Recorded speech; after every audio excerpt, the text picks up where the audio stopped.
Venir a hacer un registro a esta hora, señor. Yo tengo mañana que ir a la sala y tengo que estar aquí a las 8 de la mañana. Vamos a tratar de hacer rápido. No la hace. Dejemos como una disposición judicial. ¿Y a mí qué? Ni en los últimos días de su vida mostró arrepentimiento. Porque nosotros defendemos aquí los intereses del pueblo, los principios del partido, la guerra popular. Y eso es lo que hacemos. ¿Y qué pueblo habla? Seguiremos haciendo. Ni una pizca de autocrítica en esa miserable vida de 86 años, desde allá por 1934, cuando nació de una madre de quien se enteró de su muerte cuando él tenía 20 años, y de un padre que lo maltrató toda la vida. A quien años después sus captores de la Policía Nacional del Perú llamarían el cachetón, no pronunció palabra alguna de tristeza y menos de culpa ante las más de 60,000 muertes que Abimael Guzmán Reynoso cargaba sobre su espalda. Pero usted tiene que colaborar para poder llevarlo. Si usted dice que nada tiene que ver lo que le estamos refiriendo, entonces bríndanos la facilidad. Cómprame fotografía primero. Fiscal, fotógrafo, ¿qué es usted, señor? El mayor genocida que ha conocido la historia del Perú murió el 11 de septiembre de 2021. Ocurrió en su celda del Centro de Reclusión de Máxima Seguridad de la Base Naval del Callao. Según la necropsia, la causa fue una neumonía bilateral.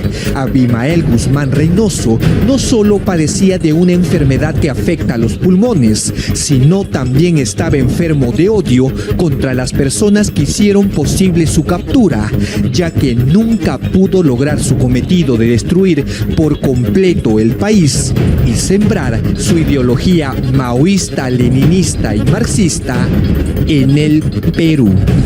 Que una bolsa negra es económica, está bien pues, pero también puede ser una tumba y hay quienes pueden querer enterrarlo, o no hay derecho a plantearlo. Yo creo que el hecho de la muerte de Abimael Guzmán significa un paso importante en la pacificación del país, sobre todo el inicio de la desintegración de esta organización subversiva, terrorista.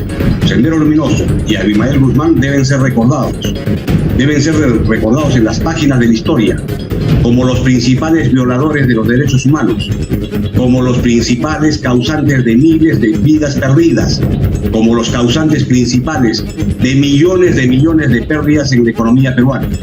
Así terminó el camarada Gonzalo, aquel 11 de septiembre forrado con plástico y cinta scotch, que permaneció en la morgue del Callao por 13 días hasta que fue lanzado al fuego. ¿En dónde tiraron las cenizas del camarada Gonzalo? Eso es un secreto de Estado. Solo lo saben 3 personas en el país que participaron en el proceso de cremación. Al fin y al cabo al hombre le pueden quitar las cosas, menos lo que tiene caja. A nadie, así lo maten. Y si uno muere, esto quedan los demás. Y eso nunca se va a borrar. El 17 de mayo de 1980, Sendero Luminoso perpetró su primer atentado terrorista en la comunidad andina de Chuschi, en Ayacucho. Aquel día robaron las ánforas de votación y las quemaron. Al día siguiente, Fernando Belaúnde Terry de Acción Popular ganó las elecciones presidenciales. ¿Podría decirnos por qué cree que está ganando?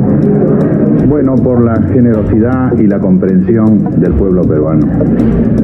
Hace poco tiempo, en una manifestación extraordinaria en Iquitos, yo dije, he dado una gota de esfuerzo y el pueblo me ha devuelto un mar de gratitud.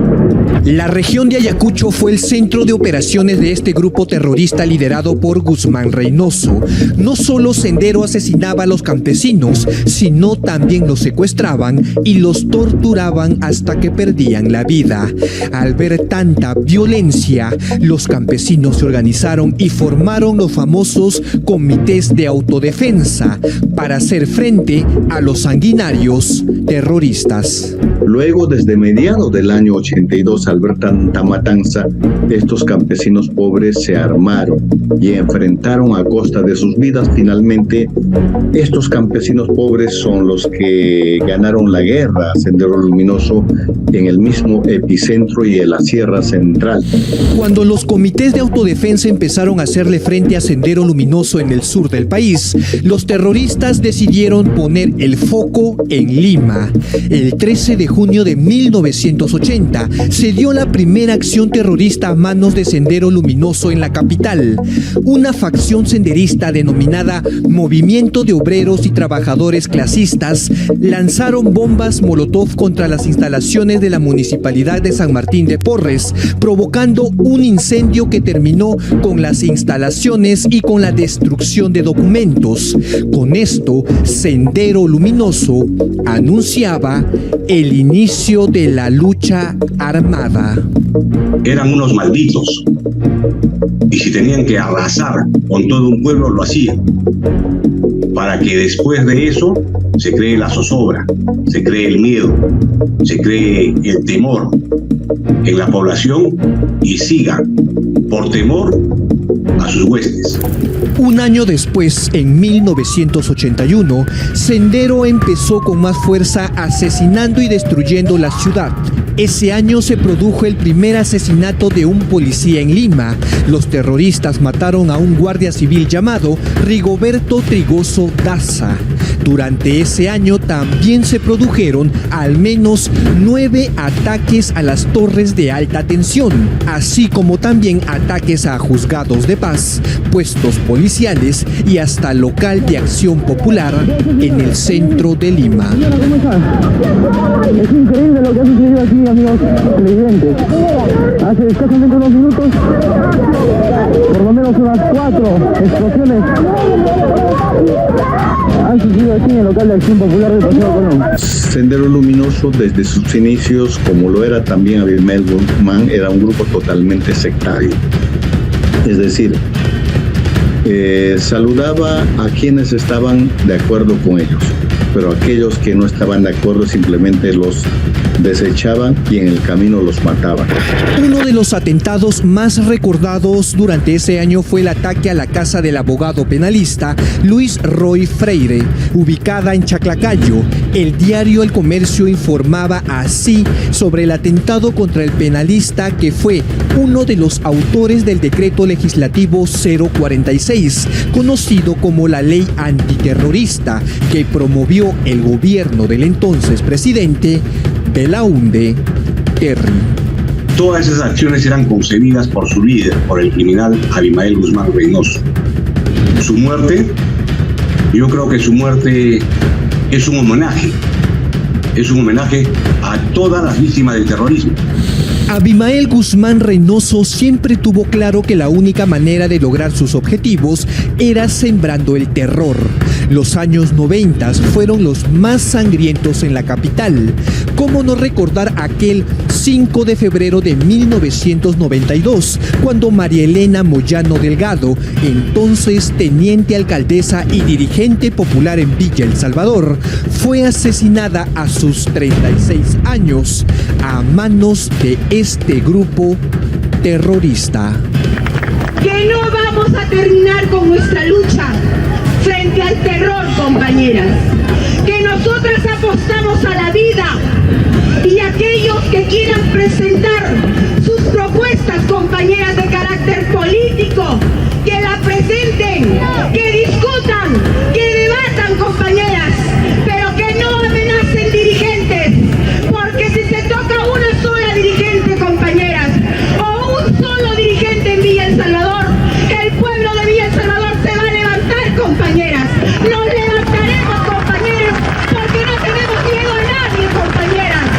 El 5 5 de junio de 1992, Sendero también atacó al Canal 2 de televisión con un coche bomba que destruyó sus instalaciones y mató a 3 trabajadores de dicho medio.